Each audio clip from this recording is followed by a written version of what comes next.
Hi everyone, welcome to my channel. So అందరూ కూడా ఇప్పుడు క్వాంట్ స్మాల్ క్యాప్ అట్లీస్ట్ మీకు క్వాంట్ మ్యూచువల్ ఫండ్స్లో మీకు క్వాంట్ అబ్సల్యూట్ ఫండ్ ఇలాంటివి రకరకాల ఫండ్స్ మీకు క్వాంట్ ఏఎంసీలో అంటే క్వాంట్ మ్యూచువల్ ఫండ్ కంపెనీలో మీరు ఎలాంటి స్కీమ్స్నైనా మీరు ఇన్వెస్ట్ చేసి ఉండొచ్చండి. వాళ్ళు 2020లో జస్ట్ 256 crores ఉంటే ఇప్పుడు 2024లో వాళ్ళవి 90,000 crores ఏయుఎం ఉన్నాయండి. ఈ quant mutual funds assets under management చూసుకుంటే.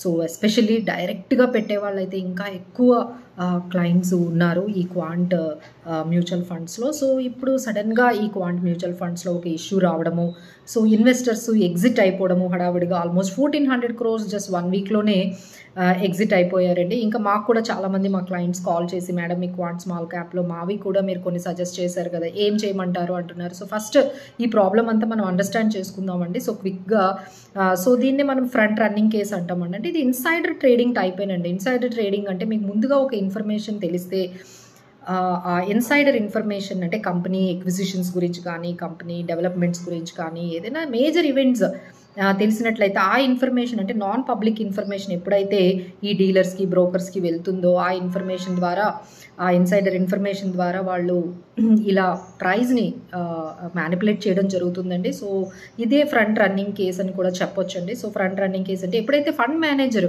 ఒక పర్టికులర్ కంపెనీలో ఒక హ్యూజ్ పార్ట్ బయింగ్ కానీ సెల్లింగ్ కానీ చేస్తున్నారనే ఇన్ఫర్మేషన్ కొన్ని మినిట్స్ కానీ కొంత టైంలో ఈ డీలర్స్కి బ్రోకర్స్కి తెలిసిందంటే వాళ్ళు ముందుగానే అంటే ఏఎంసీకి ముందుగానే వీళ్ళు బై చేయటం వల్ల వాళ్ళు తక్కువ ప్రైస్లో అంటే 100 రూపీస్కి బై చేశారు. ఆ తర్వాత ఏఎంసీ వాళ్ళు బై చేయాల్సిన టప్పటికి అది 120 రూపీస్ అయిపోయింది. సో తర్వాత ఏదైతే స్టాక్ బ్రోకర్స్ వీళ్ళు ఆల్రెడీ 100 రూపీస్ దగ్గర ఎంటర్ అయ్యారో వాళ్ళందరూ కూడా 120 దగ్గర ఎగ్జిట్ అయిపోతారు. సో ఇదంతా కూడా 20 రూపీస్ మన ఇన్వెస్టర్స్ అందరికీ లాస్ కదండి. సో ఇలాంటి ఇన్వెస్టిగేషన్ ఇలాంటిది ఏదో జరుగుతుంది ఈ క్వాంట్ మ్యూచువల్ ఫండ్స్లో అని వాళ్ళు ఇన్వెస్టిగేషన్ అనేది చేశారండి. ఇది first time quant mutual fund కనే కాదండి, ముందు కూడా యాక్సిస్ మ్యూచువల్ ఫండ్లో కూడా చాలా మ్యూచువల్ ఫండ్స్లో ఇలా ఫ్రంట్ రన్నింగ్ కేసులో అంటే ముందుగానే వాళ్ళు ఏం బై చేస్తున్నారు ఏం సెల్, ఎందుకంటే మ్యూచువల్ ఫండ్ కంపెనీ వాళ్ళు ఒకేసారి హ్యూజ్ వాల్యూమ్స్ ఆఫ్ స్టాక్స్ ల్యాక్స్లో వాళ్ళు క్రోర్స్లో బయింగ్ సెల్లింగ్ చేస్తూ ఉంటారు. అది డెఫినెట్గా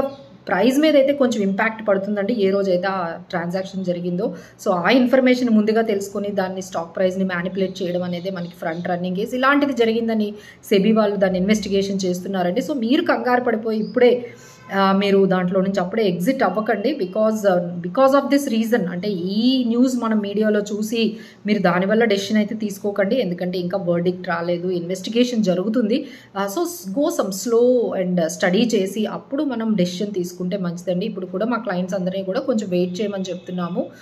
so let the verdict come from the SEBI, అప్పుడు మనకు తెలుస్తుందండి. అలానే ఇప్పుడు కొత్తగా మళ్ళీ గ్రో యాప్లో కూడా ఒక మనకి ఇన్వెస్టిగేషన్ అనేది జరుగుతుంది. సో ఒక క్లయింట్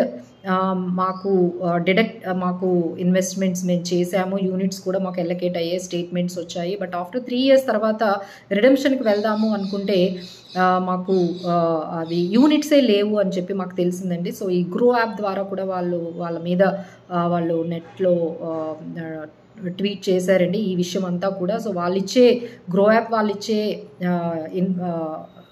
దాని ఇంట్రాక్షన్ ఏంటంటే, వాళ్ళు ఇచ్చే ఆన్సర్ ఏంటంటే, ఇది టెక్నికల్ గ్లిచ్ వల్ల జరిగింది, అసలు మీకు అమౌంట్ ఏమీ డెబిట్ అవ్వలేదు, మీకు ఎలకేషన్ కూడా యూనిట్స్ జరగలేదు అంటే వాళ్ళు అన్నారు. మరి స్టేట్మెంట్స్ ఎలా వచ్చాయి యూనిట్స్ ఎలకేట్ అయినట్టు? It is just technical glitch అంటున్నారండి.